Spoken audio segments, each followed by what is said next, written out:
Bonjour à tous, bienvenue chez Corban, je suis Ratimsa Tahir. Je vous propose tout de suite notre nouvelle thématique de cette semaine.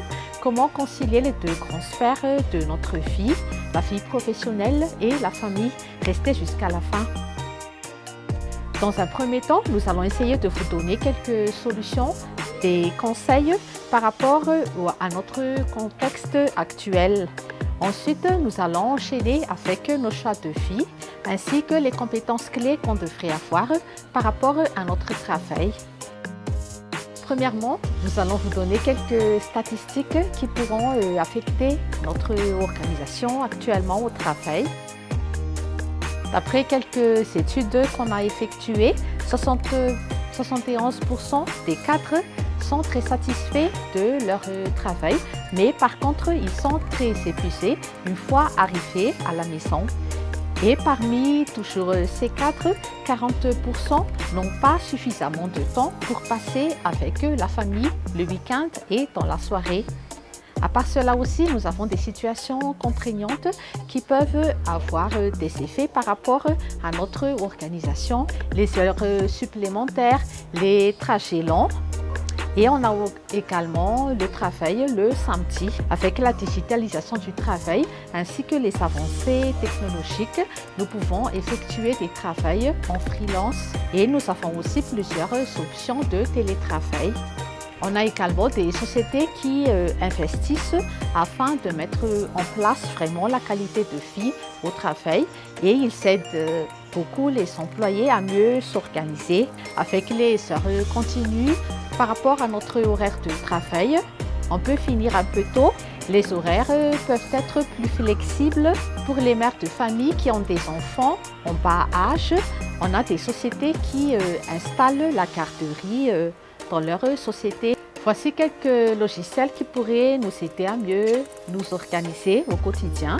Evernote, Do It Tomorrow et on a également d'autres logiciels qu'on peut télécharger sur Internet. Dans cette première partie, nous avons pu vous donner quelques suggestions par rapport à notre contexte actuel et que maintenant nous pouvons entamer la seconde partie. Nous allons maintenant enchaîner dans la deuxième partie où nous allons parler un peu plus des choix de notre vie, des objectifs, des visions ainsi que des priorités.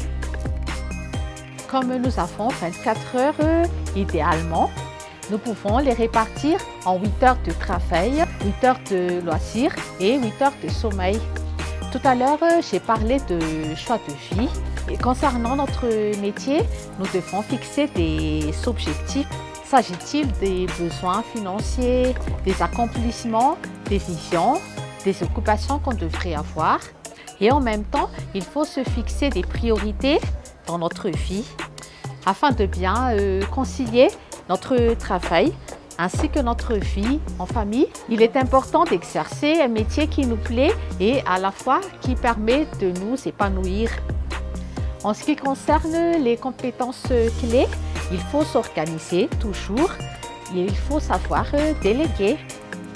Par exemple, pour les enfants, ce sera bientôt la rentrée des classes et éventuellement, on peut travailler avec les transports d'écoliers pour leur transport à l'école et les transports également après l'école pour aller à la maison.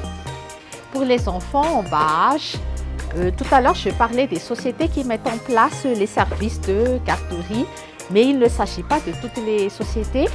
Et si on n'a pas cette possibilité, il faut recruter une nourrice compétente. Et toujours pour les enfants, c'est nécessaire recruter également des répétitrices pour leur niveau scolaire. Et comme on parle toujours des enfants, il est important pour nous, parents entre parenthèses, de bien éduquer les enfants dès leur jeune âge pour qu'ils se responsabilisent. Après les jeux, ils doivent ranger les petites affaires, les jouets, mettre en place les couverts avant de manger, débarrasser la table après les déjeuners et ainsi de suite pour que quand ils deviennent un peu grands, ils sont de plus en plus responsabilisés et toujours mieux organisés.